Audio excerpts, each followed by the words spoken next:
kita tidak boleh. Nggak boleh kita menerima amanah ketika kita mengetahui bahwa diri kita tidak mampu melaksanakannya. Biar orang lain yang bisa untuk melakukannya. Kalau kita bukan ahlinya, pasti kita tidak akan bisa melakukannya karena bukan ahlinya.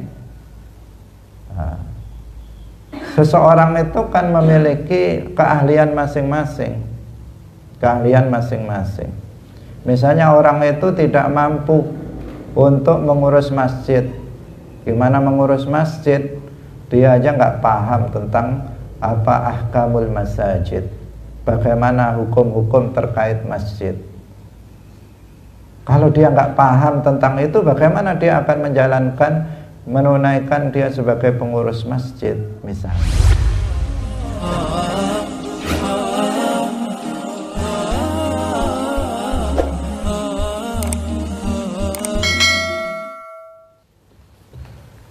Assalamualaikum warahmatullahi wabarakatuh. Wa kullu ma atan bihi rasulu fa haqqu taslimu wal qabulu imanuna bi yaumi akhirin wajab wa kulli ma kana bihi minal ajab khatimatun fi dzikri baqil wajibi mimma ala mukallafin min wajibi nabiyuna Muhammadun qad ursila lil alamina rahmatan wa fudila Abu Abdullah Abdul Muttalib wa Hashimun Abdu Manafin yantasib wa ummuhu Aminatu Zuhriyah arda'athu Halimatu Sa'diyah mauliduhu bimakkatal aminah wafatuhu bitaibatal madinah atamma qablal wahyi arba'ina wa umruhu qad jawaza sittina wa sab'atun awladuhu faminhumu thalathatun minadh-dhukuri tufamu Qasim wa Abdullahi wa huwa tayyibu wa tahirun bidhaini dha yulaqabu atahu Ibrahimu min sariyah wa ummuhu Mariyatul Qibtiyah wa khairu Ibrahim min Khadijah hum sittatun fakhud bihim walijah wa arba'un minal inasi tudkaru ridwanu rabbi lil jami'i yudkaru Fatimatu Zahra'u ba'luha Ali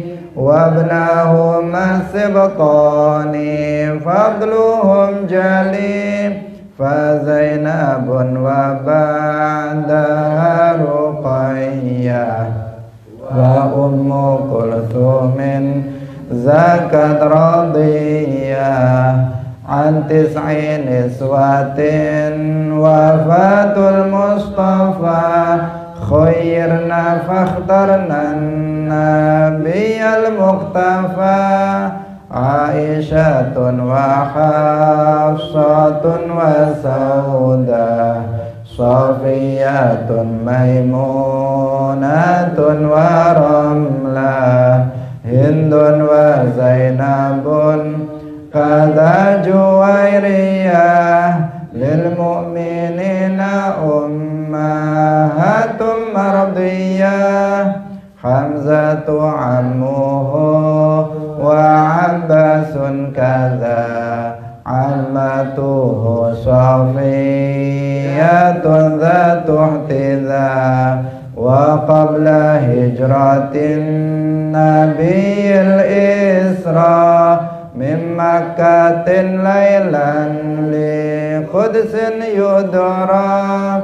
Wa ba'da isra'in ujulin lisama hatta ra'an nabiyyu rabban kallama min ghairi kaifin wan hisarin waftarat alaihi khamsan ba'da khamsin farat. Wa ballaghal ummata bil isra'i wa fardi khamsatin bilam tirai. Qad faza siddiqun bitasdiqin lahu bil uruji sidqu wa fa ahlahu. Hadirin hadirat kaum muslimin muslimat, pemirsa Madu TV rahimakumullah. Alhamdulillah, pagi hari ini Allah Subhanahu wa ta'ala kembali melimpahkan nikmat-nikmatnya kepada kita semuanya. Nikmat yang sangat banyak yang tiada bisa kita untuk menghitungnya, khususnya nikmat taufik, karena dengan nikmat tersebut kita semua pagi hari ini tergerak untuk tetap istiqamah hadir dalam majelis Ilmuddin. Salawat dan salam semoga tetap terlimpahkan kepada Nabi Agung, makhluk yang termulia, Nabi Muhammad sallallahu alaihi wasallam, para sahabatnya, keluarganya, serta seluruh umatnya yang mengikuti beliau ila yaumil qiyamah. Hadirin hadirat rahimakumullah, kita masih berbicara tentang mukjizat Isra. Pagi hari ini insyaallah kita akan menyelesaikan penjelasan tentang peristiwa Al-Isra, baru kemudian disambung dengan Al-Mi'raj. Kita masih membahas tentang perkataan muallif wa qabla hijratin nabiyyil Isra min Makkatin laylan bi Qudsin yudra. Mari kita ikhlaskan niat kita lillahi ta'ala. Hadirin hadirat pemirsa Madu TV rahimakumullah, telah kita jelaskan sebelumnya bahwa dalam perjalanan Isra Rasulullah sallallahu alaihi wasallam itu singgah di beberapa tempat dalam rangka mengajarkan kepada umatnya untuk bertabarruk dengan azar para nabi. Ini menjadi dalil yang kuat bagi ahli sunnah wal jamaah tentang bolehnya bertabarruk, ngalap berkah dengan azar dari para nabi. Hadirin hadirat rahimakumullah.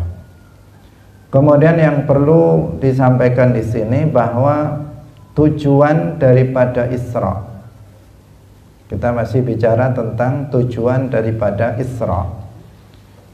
Belum nanti tujuan dari Mi'raj. Tujuan Isra ini sebagaimana disebutkan di dalam Al-Quran yang kemarin sudah kita baca, yaitu surat Al-Isra ayat 1. Subhanalladzi asra bi'abdihi laylan minal masjidil harami ilal masjidil aqsa alladzi barakna haulahu linuriyahu min ayatina. Ini jadi firman Allah, linuriyahu min ayatina, untuk kami perlihatkan kepada Muhammad tanda-tanda kekuasaanku, tanda-tanda kekuasaan Allah Subhanahu wa ta'ala. Jadi Isra itu tujuan utamanya adalah memperlihatkan kepada Kanjeng Nabi Muhammad tanda-tanda kekuasaan Allah, linuriyahu min ayatina. Ini perlu digarisbawahi agar kita tidak salah paham tentang tujuan Isra dan juga nanti tentang tujuan Mi'raj. Bahwa tujuannya sudah secara jelas disebutkan dalam ayat tersebut, linuriyahu min ayatina, untuk kami perlihatkan kepadanya tanda-tanda kekuasaan Allah Subhanahu wa ta'ala. Sehingga kalau kita mengikuti sejarah perjalanan Isra, di sana Rasulullah Shallallahu Alaihi Wasallam diperlihatkan keajaiban-keajaiban yang ada di alam bawah, yang ada di bumi. Rasulullah Shallallahu Alaihi Wasallam itu melihat beberapa keajaiban dalam perjalanan Isra tersebut. Apa saja keajaiban itu? Nah, ini sebagaimana yang disebutkan dalam hadis tentang Isra, yang hadisnya sangat panjang. Yang pertama yang dilihat Rasulullah Shallallahu Alaihi Wasallam adalah al-mujahidun fi sabilillah. Rasulullah melihat orang-orang yang menanam tanaman, kemudian memanennya. Setelah dipanen, tanaman itu kembali lagi seperti semula. Jadi ditanam, dipanen, kembali lagi seperti semula. Jadi setelah diambil hasilnya, kemudian tanaman itu kembali seperti semula yang siap untuk dipanen kembali. Jadi dipanen kembali lagi, dipanen kembali lagi, dan begitu seterusnya. Nah, ini adalah menggambarkan tentang orang yang mujahidun fi sabilillah, orang yang berjihad di jalan Allah. Bahwa orang yang berjihad di jalan Allah, maka dia tidak akan merugi. Dia akan mendapatkan keuntungan yang sangat besar di akhirat nanti. Sebagaimana orang tersebut, bagaimana seseorang kalau misalnya di dunia ini ada yang seperti itu, ini hanya perumpamaan. Dia memanen, habis dipanen sudah seperti semula yang di belakangnya. Betapa keuntungannya itu berlipat-lipat ganda, keuntungannya sungguh sangat agung, sungguh sangat besar, sungguh sangat banyak. Nah, orang yang berjihad fisabilillah perumpamaannya seperti itu dari segi bahwa mereka akan mendapatkan pahala yang sangat besar indallah nanti pada hari kiamat. Pada hari ini jihad tidak seperti pada masa yang lalu. Nah, jihad itu ada dua. Ada al-jihad bisilah, ada jihad dengan senjata, seperti yang dilakukan pada masa lalu, misalnya dalam peperangan melawan orang-orang kafir dalam rangka untuk dalam rangka untuk menyebarkan ajaran Islam dan menghilangkan kezaliman. Kemudian yang kedua adalah al-jihad bil bayan, yaitu jihad dengan menjelaskan ilmu-ilmu agama kepada sebanyak mungkin orang. Ini namanya juga jihad. Hari ini jihad kita adalah al-jihadu bil bayan. Jihad kita pada hari ini adalah jihad dengan al-amru bil ma'ruf wan nahyu 'anil munkar. Jihad kita sekarang ini adalah dengan mengajarkan ilmu-ilmu agama, baik itu akidah maupun ahkam, akhlak, kepada sebanyak mungkin manusia. Itu jihad kita. Dan orang yang melakukan itu akan mendapatkan pahala orang yang seperti pahala orang yang jihad dalam medan perang. Dalam sebuah hadis Rasulullah Shallallahu Alaihi Wasallam bersabda, "Man ahya sunnati inda fasadi ummati falahu ajru syahid." Barang siapa yang menghidupkan sunnahku, sunnah di sini artinya apa? Yaitu ajaran Nabi, baik itu berupa akidah maupun ahkam. Sunnah di sini bukan artinya sesuatu yang hukumnya sunnah, tetapi sunnatun ketika kita temukan dalam hadis-hadis Nabi, maka artinya adalah thariqatun Nabi atau syariatun Nabi, ajaran Nabi, baik itu berupa ajaran akidah maupun ahkam. Ini namanya apa? Sunnah. Dikatakan dalam hadis ini, barang siapa yang menghidupkan sunnahku, artinya barang siapa yang dia menghidupkan ajaranku, akidahku, dan ahkam yang aku ajarkan, inda fasadi ummati, ketika umatku dalam keadaan rusak, dalam keadaan penuh dengan kebodohan, banyak orang yang tidak memahami akidah Rasulullah dan para sahabatnya dengan benar, banyak orang yang tidak mengetahui tentang taharah dengan benar, banyak orang yang tidak mengetahui tentang ahkamus shalah.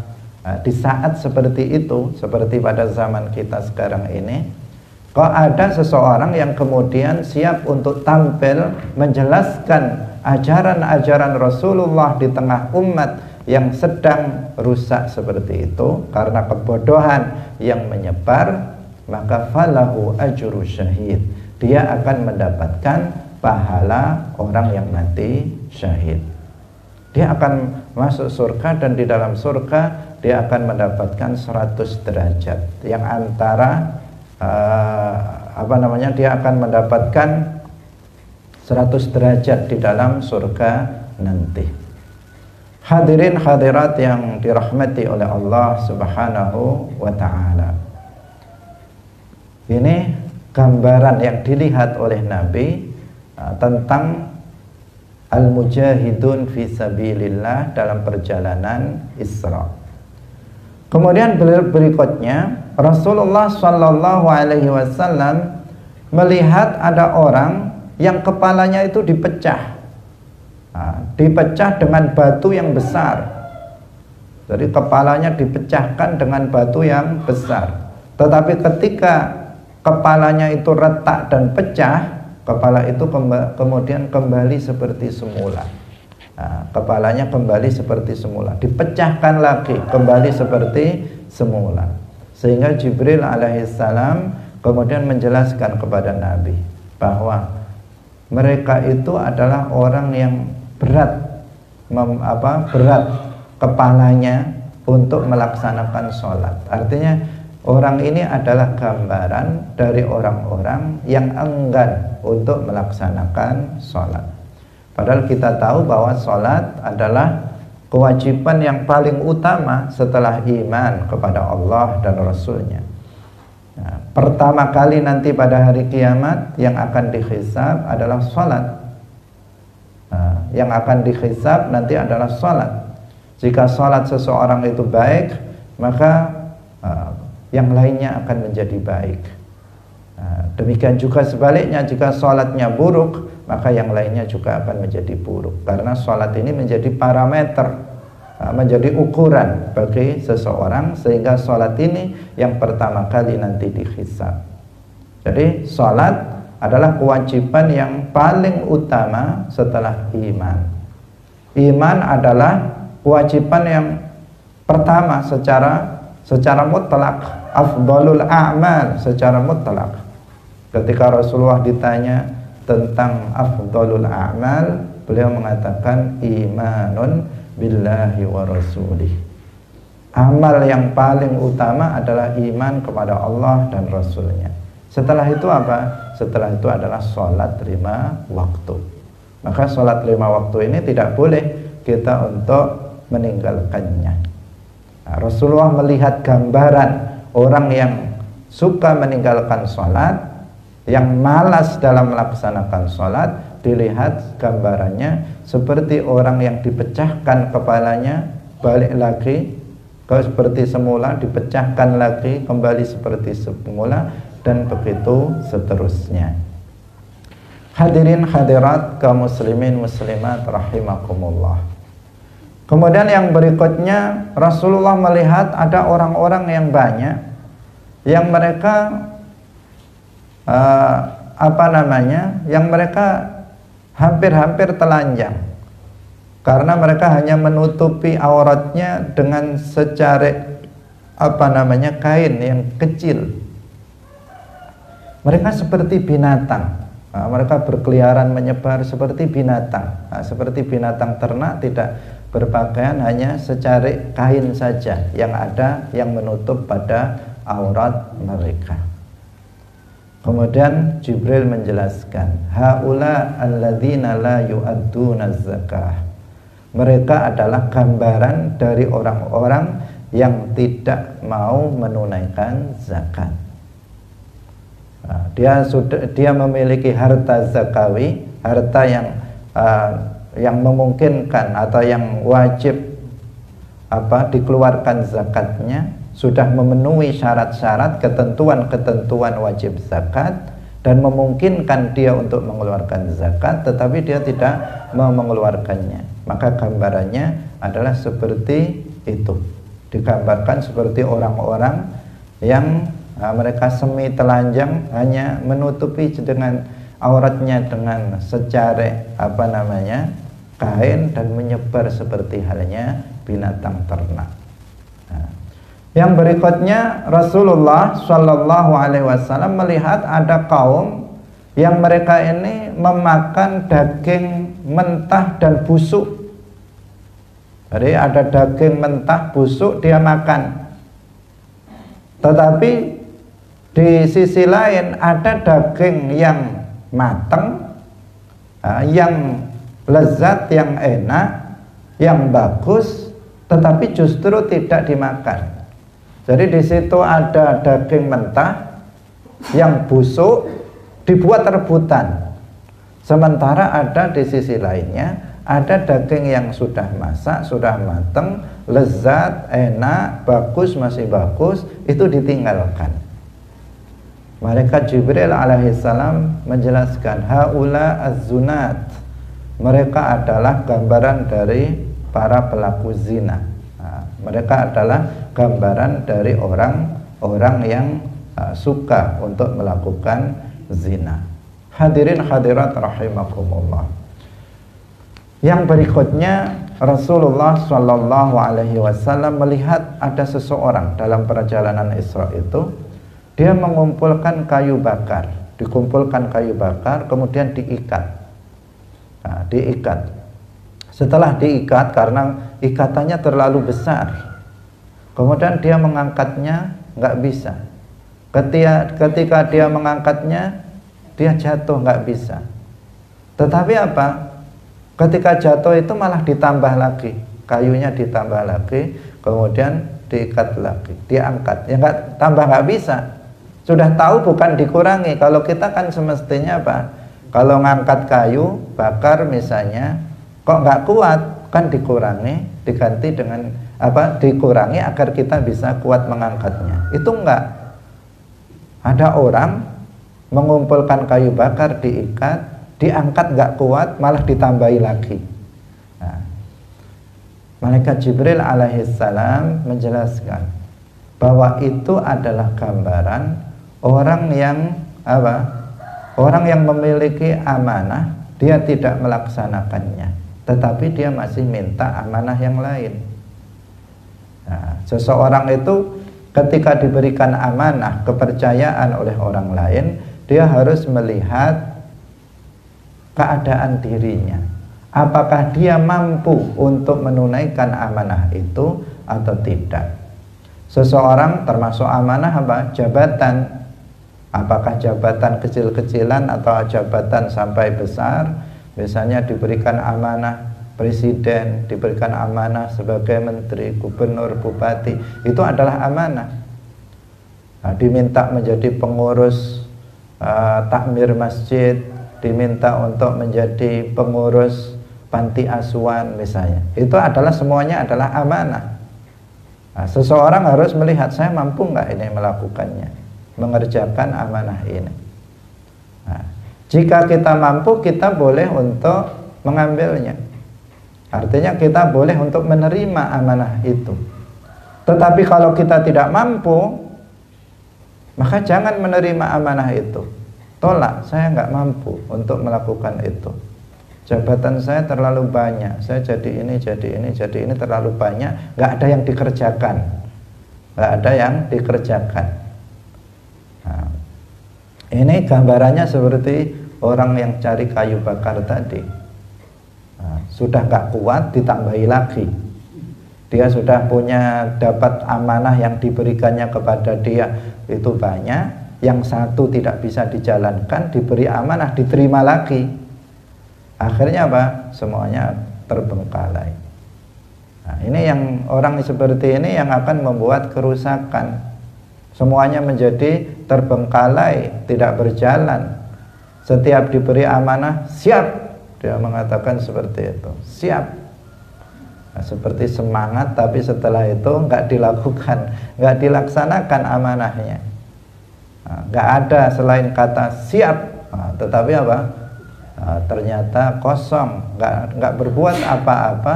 Padahal dia sudah diharapkan oleh orang yang memberikan amanah untuk melaksanakan amanah tersebut. Kita tidak boleh, nggak boleh kita menerima amanah ketika kita mengetahui bahwa diri kita tidak mampu melaksanakannya. Biar orang lain yang bisa untuk melakukannya. Kalau kita bukan ahlinya, pasti kita tidak akan bisa melakukannya karena bukan ahlinya. Nah, seseorang itu kan memiliki keahlian masing-masing. Keahlian masing-masing. Misalnya orang itu tidak mampu untuk mengurus masjid. Gimana mengurus masjid? Dia aja nggak paham tentang apa ahkamul masajid, bagaimana hukum-hukum terkait masjid. Kalau dia nggak paham tentang itu, bagaimana dia akan menunaikan dia sebagai pengurus masjid misalnya. Nah, dan seterusnya. Ini kita harus hati-hati dalam hal ini, karena pada hari ini banyak orang yang senang menerima amanah. Amanah itu dianggap sebagai kebanggaan, tetapi dia tidak melaksanakannya sesuai dengan yang diamanahkan oleh orang lain. Hadirin hadirat yang dirahmati oleh Allah. Berikutnya Rasulullah Shallallahu Alaihi Wasallam dalam perjalanan Isra ini, Rasulullah melihat ada orang yang lidah dan bibirnya itu digunting. Jadi lidahnya itu dijulurkan kemudian digunting, bibirnya juga digunting. Nah, setelah itu apa? Setelah itu balik lagi, digunting lagi, balik lagi. Setelah itu digunting lagi, balik lagi.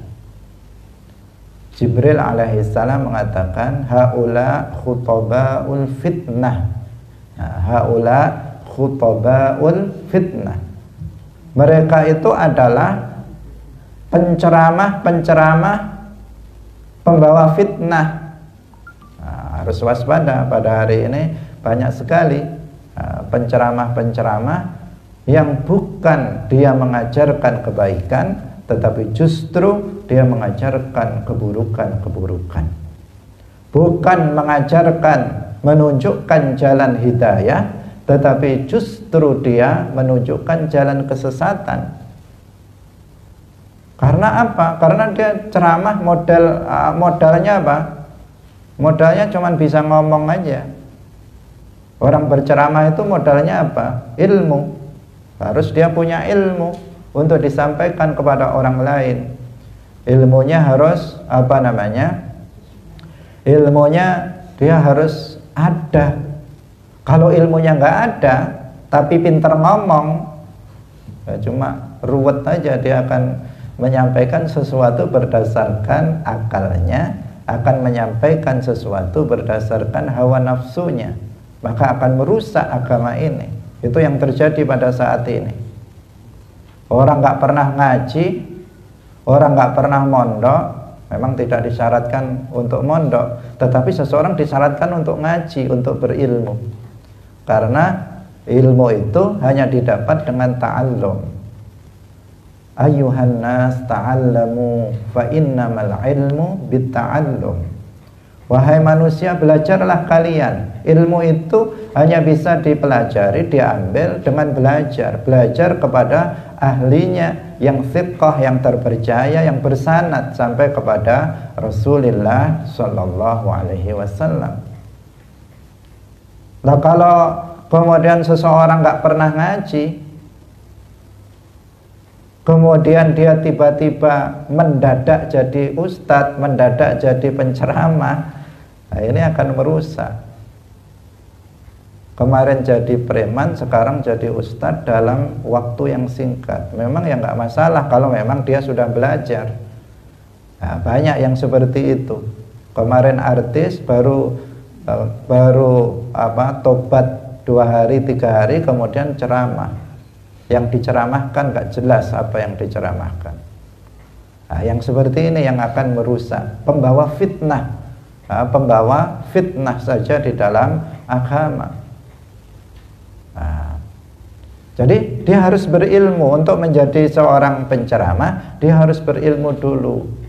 Dia harus berbekal dengan ilmu, kemahiran dalam berceramah, keahlian dalam berbicara di podium. Itu harus diimbangi dengan ilmu yang cukup. Ini pertama. Yang kedua, seorang penceramah dia harus thiqah, dia harus terpercaya, sehingga dia tidak berbicara kemudian berdasarkan akal pikirannya saja, tidak berbicara berdasarkan hawa nafsunya, tetapi dia berbicara sesuai dengan ilmu yang dia ajarkan. Karena ada juga seseorang dia berilmu, tetapi orang berilmu kan tidak mengetahui segalanya. Tetapi karena dia tidak thiqah, tidak terpercaya, dia mengajarkan sesuatu yang sesungguhnya dia belum mempelajarinya. Hadirin hadirat rahimakumullah. Hari ini banyak orang berceramah, isinya nggak ada isinya. Mau dicari apa? Nggak ketemu-ketemu. Nah, ketemunya cuman lucu tadi. Nah, dan seterusnya. Ini apa? Ini adalah fenomena khutabaul fitnah. Bahkan ada penceramah sekarang isinya mencaci maki orang. Wong penceramah kok mencaci maki orang? Bukankah mencaci maki orang itu haram?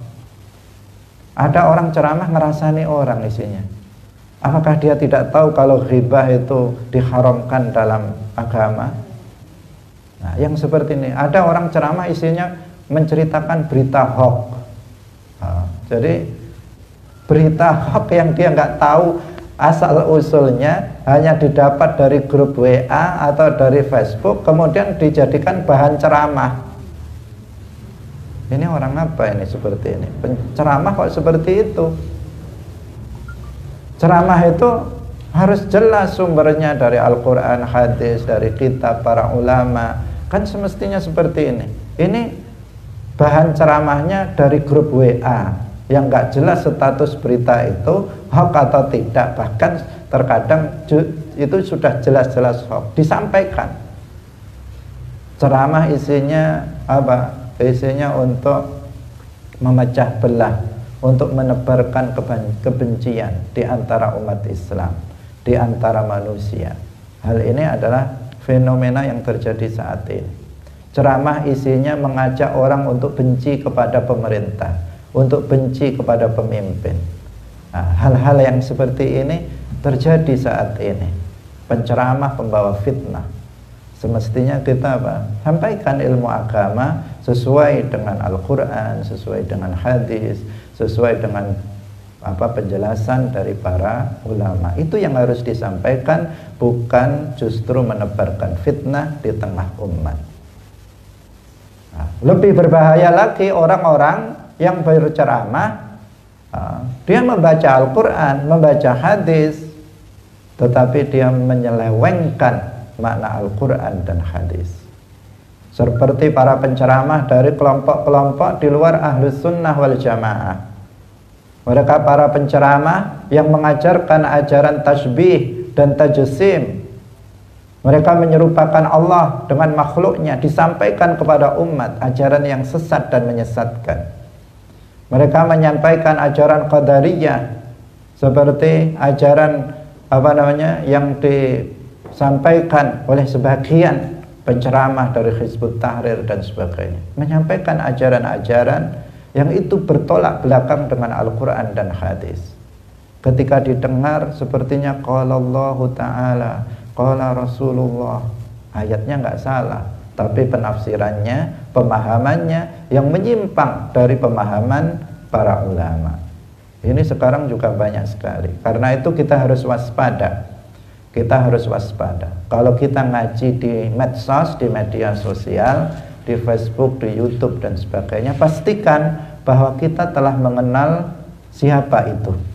Nah, siapa orang yang sedang berceramah, yang sedang ngaji itu siapa? Apakah dia orang yang berilmu atau tidak? Apakah ilmunya itu bersanad atau tidak? Atau orang yang otodidak saja dalam belajar ilmu agama? Apakah orang yang sedang kita ambil ilmunya itu orang yang thiqah, terpercaya atau tidak?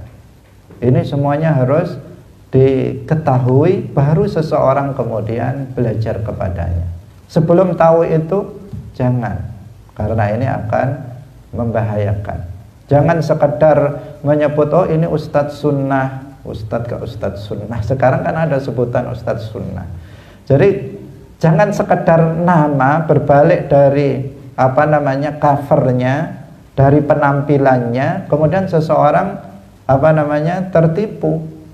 Banyak sekarang orang yang dari penampilannya seperti pakaian ulama, seperti pakaian wali, bahkan seperti pakaian orang soleh, tetapi sebenarnya tidak seperti itu. Nah, inilah yang harus kita waspadai. Pastikan bahwa kita belajar kepada orang yang benar, bukan kepada khutabaul fitnah.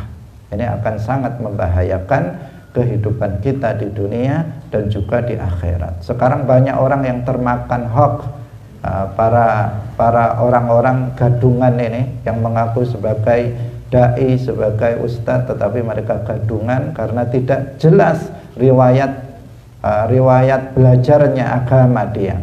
Nggak jelas dia dari mana dia belajar menuntut ilmu agama. Hadirin hadirat rahimakumullah. Jadi gambarannya seperti apa? Rasulullah melihatnya orang seperti ini, orang yang lidahnya dijulurkan, digunting, kemudian balik lagi digunting lagi. Seperti itulah gambaran khutabaul fitnah. Hadirin hadirat rahimakumullah. Yang berikutnya Rasulullah Shallallahu Alaihi Wasallam itu melihat ada sapi jantan, ada sapi jantan yang sangat besar. Sapi itu keluar dari sebuah lubang yang kecil.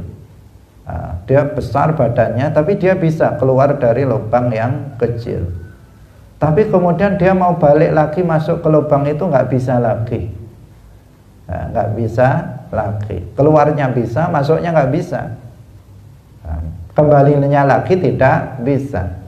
Kemudian Jibril menjelaskan, hadzal rajul yatakallam bil kalimah fayandam fayuridu an yaruddaha fala yastati'. Laki-laki ini dia berbicara dengan suatu perkataan, kemudian dia menyesal, kenapa saya ucapkan tadi. Kemudian dia menyesal, dia mau menariknya lagi nggak bisa. Ini hati-hati dengan kita dalam berbicara, karena perkataan itu nggak bisa ditarik lagi. Apa yang sudah terucap itu nggak bisa ditarik lagi. Sebagian orang berbicara semaunya, nggak difikirkan terlebih dahulu, tiba-tiba menyakiti temannya, menyakiti tetangganya. Karena nggak difikirkan, asalnya plus saja dia dalam berbicara tanpa difikirkan terlebih dahulu. Dia getun, dia menyesal, tapi gimana, sudah keluar, sudah terlanjur diucapkan. Mau ditarik lagi sudah nggak bisa lagi, karena sudah diucapkan. Apalagi pada zaman sekarang apa? Medsos lagi apa? Media sosial. Ini sangat berbahaya. Kalau seseorang sudah menulis, karena tulisan itu juga salah satu dari lisan yang dimiliki oleh seseorang. Ketika seseorang telah menulisnya di di medsos, maka tulisan ini akan menyebar. Nah, kalau masih dalam waktu dekat bisa dihapus segera, tetapi jika tidak, kemudian bisa sudah di-share oleh teman-temannya dan seterusnya. Yang kadang kita tulisan 3 tahun yang lalu itu sekarang masih muncul lagi. Nah, saya setiap hari menulis pelajaran-pelajaran, itu terkadang dalam sebuah grup yang kita temukan, ini kan tulisan saya setahun lalu, masih ada, muncul lagi.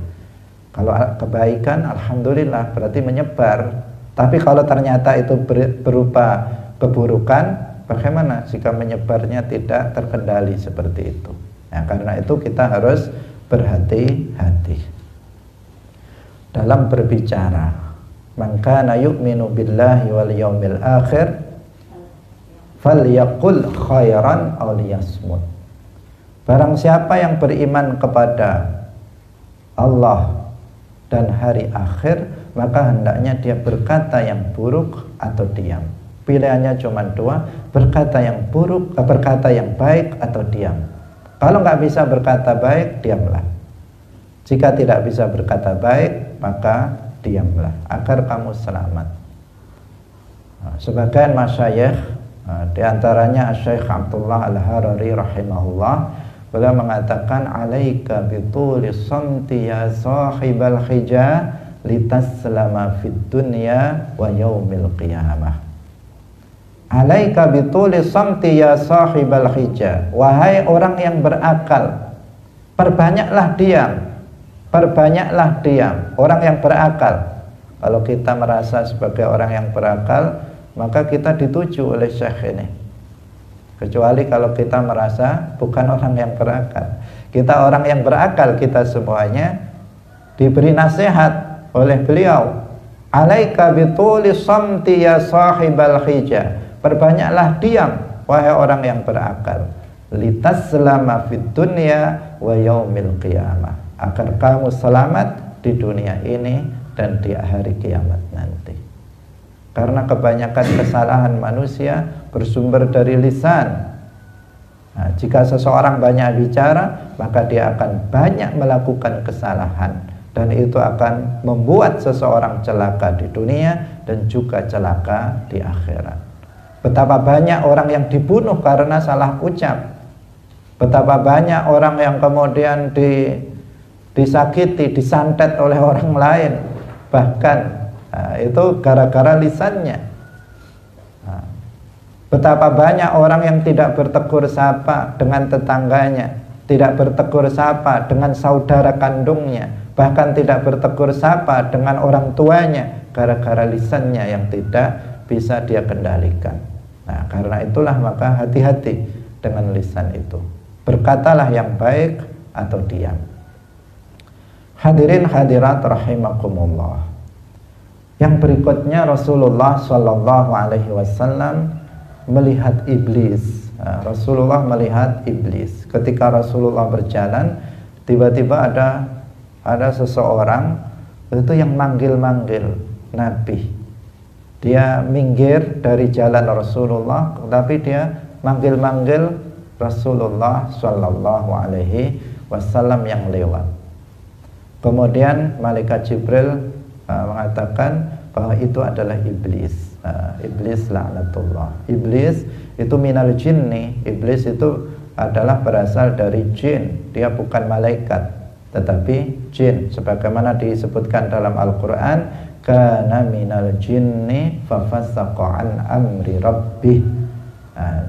Iblis itu adalah berasal dari bangsa jin. Dia telah berbuat kefasikan kepada Tuhannya. Nah, sementara malaikat apa? La ya'sunallaha ma amarahum wa yaf'aluna ma yu'marun. Mereka nggak pernah bermaksiat kepada Allah Subhanahu wa ta'ala. Ini perlu dijelaskan karena Ada sebagian yang menganggap bahwa iblis itu adalah malaikat. Bahkan lebih parah lagi, ada yang mengatakan dia gurunya malaikat. Ada lagi yang mengatakan dia rajanya malaikat. Ini adalah sebuah kekeliruan karena bertentangan dengan Al-Quran yang secara sharih menjelasnya kana minal jinni. Kana minal jinni, iblis itu adalah berasal dari jin. Fafasaqa an amri rabbih. Hadirin hadirat rahimakumullah. Masih banyak yang dilihat oleh Nabi. Di antaranya lagi Rasulullah melihat ada perempuan tua, perempuan yang sangat tua. Kemudian Nabi bertanya, siapa ini? Kok ada perempuan sangat tua seperti itu? Rasulullah kemudian menjelaskan, ini adalah dunia. Nah, ini adalah dunia, gambaran dari dunia ini. Artinya dunia ini gambarannya seperti orang perempuan yang sangat tua. Kemudian Rasulullah juga menjumpai sekelompok orang yang mengucapkan salam kepada beliau. Malaikat Jibril menjelaskan itu adalah Nabi Musa dan Nabi Isa alaihissalam. Nah, hadirin hadirat rahimakumullah. Kemudian yang berikutnya, Rasulullah Shallallahu Alaihi Wasallam melihat ada beberapa orang itu perutnya besar sekali. Perutnya sangat besar seperti rumah. Jadi perutnya kayak rumah. Mau berdiri jatuh. Mau berdiri lagi jatuh lagi. Nah, setiap kali mau berdiri jatuh karena keberatan perut. Jadi beratnya terlalu besar. Malaikat Jibril alaihissalam menjelaskan, hum akilur riba. Mereka itu adalah orang-orang yang makan riba. Hati-hati sekarang ini banyak riba di mana-mana. Kita harus waspada. Nah, riba menyebar seakan-akan riba ini menjadi sesuatu yang biasa. Bahkan hari ini seakan-akan riba itu menjadi sebuah kebutuhan. Seakan-akan orang beralasan kalau nggak riba maka nggak makan. Ada sebuah anggapan seperti itu. Maka kita harus mewaspadai riba ini karena ini tergolong sebagai dosa besar dan gambarannya adalah seperti orang yang digambarkan dalam kisah Isra ini, orang yang perutnya besar sebesar rumah, mau berdiri gak kuat, mau berdiri jatuh, mau berdiri jatuh, dan begitu seterusnya. Hadirin rahimakumullah. Kemudian yang berikutnya, Rasulullah Shallallahu Alaihi Wasallam itu melihat ada orang yang minum nanah. Jadi meminum air nanah yang keluar dari seorang penzina, itu diminum oleh dia. Nah, sehingga apa? Malaikat Jibril menjelaskan, haula syaribul khamr fid dunya. Mereka itu adalah para peminum khamr. Ketika di dunia suka mabuk-mabukan, suka minum khamr, sehingga dia seperti itu. Nah, kemudian yang berikutnya, Rasulullah Shallallahu Alaihi Wasallam melihat dalam perjalanan Isra ini kaum yang mencakar-cakar wajahnya dan dadanya itu dicakar dengan kuku yang terbuat dari tembaga, terbuat dari besi tembaga, dicakar-cakar sendiri mukanya dan dan dadanya. Jibril menjelaskan, haula alladzina kanu yaghtabunan nas. Mereka itu adalah gambaran orang yang suka ghibah, suka ngerasani orang, suka membicarakan keburukan orang lain di belakangnya. Ketika dia sedang bercakap-cakap dengan orang, membicarakan tetangganya, tetangga kita itu memang koproh misalnya, tetangga kita itu memang jarang mandi dan seterusnya, atau tetangga kita ini memang gimana si fulan itu jam segini kok masih bangun tidur dan sebagainya, apa namanya, itu membicarakan keburukan orang lain. Nah, tidak di hadapannya tetapi di belakangnya, itu termasuk ghibah. Itu hukumnya haram. Hukumnya haram. Bahkan ghibah ini adalah salah satu dari beberapa perkara yang paling banyak menyebabkan seseorang diazab di dalam kuburnya. Selain masalah air kencing, tadammuh, talawuth bil baul, yaitu mencipratkan air kencingnya ke kaki, ke badan, ke pakaian, ini menyebabkan seseorang diazab di dalam kubur. Juga ghibah ini menjadikan orang disiksa di dalam kubur. Karena itu kita harus hati-hati. Kita semuanya sulit terlepas dari ghibah ini, tetapi kita harus berusaha. Caranya bagaimana? Ya jangan sering-sering jagongan. Jangan sering-sering jagongan. Karena seseorang itu kalau jagongan, dia ngobrol dengan temannya, lewat dari 10 menit hampir itu mesti beralih tema membicarakan orang lain. Kalau ngobrol ya sebentar saja, setelah itu pergi. Karena kalau sudah lama habis temanya, akhirnya temanya adalah tetangganya, temanya adalah temannya, temanya adalah orang lain. Nah ini, karena itu untuk menghindarinya jangan terlalu sering dan terlalu lama kalau kita ngobrol dengan orang lain, karena kita akan terjerumus dalam ghibah ini yang termasuk sebagai dosa besar. Kemudian yang terakhir yang kita sebutkan di sini adalah Rasulullah itu mencium bau yang sangat wangi, mencium bau yang sangat wangi dari kuburan, sebuah kuburan, yang kuburan itu adalah kuburan dari Masyitatu binti Fir'aun. Ini sudah kita ceritakan kemarin. Masyitah bukan nama orang. Masyitah itu isim fa'il dari masyata yang artinya menyisir. Kalau masyitatun artinya tukang sisir. Masyitatu binti Fir'aun, tukang sisirnya anak perempuannya Fir'aun. Fir'aun itu punya anak perempuan. Ada tukang sisirnya. Tukang sisirnya itu yang kemudian kita kenal dengan Masyitatu binti Fir'aun, tukang sisirnya anak Fir'aun, yang dia seorang muslimah yang awalnya merahasiakan keislamannya, tetapi ketika menyisir putri Fir'aun, sisirnya jatuh, dia membaca Bismillahirrahmanirrahim. Dia baca Bismillah, sehingga ketahuan oleh anaknya dan dilaporkan oleh anaknya. Ketika ditanya, apakah kamu punya Tuhan selain bapakku? Kata anaknya itu, iya, Allah adalah Tuhanku, Tuhan kamu, dan Tuhan bapakmu. Sehingga kemudian dia dihukum mati. Singkat ceritanya ini sudah kita ceritakan dalam pertemuan sebelumnya. Sampai kemudian Masyitah dengan keluarganya kemudian dibunuh oleh Fir'aun ini.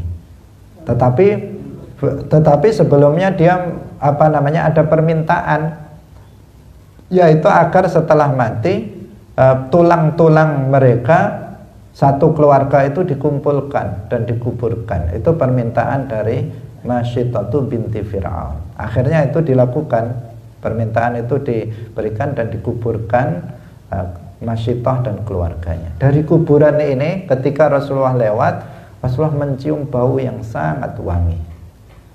Ini gambaran seorang yang solehah di dalam ketaatannya kepada Allah Subhanahu wa ta'ala, itu sempurna. Kesabaran dia dalam mempertahankan keimanan meskipun harus mati, menjadikan dia mendapatkan pahala yang sangat besar di di akhirat nanti. Hadirin hadirat rahimakumullah, demikian pengajian kita pada pagi hari ini. Insya Allah besok kita akan mulai berbicara tentang nazam berikutnya, yaitu tentang Mi'raj. Dan ini bertepatan dengan hari Rajab, yaitu di mana terjadi peristiwa Al-Isra wal Mi'raj. Barakallahu fikum, wallahul muwaffiq ila aqwamit thariq. Wassalamualaikum warahmatullahi wabarakatuh.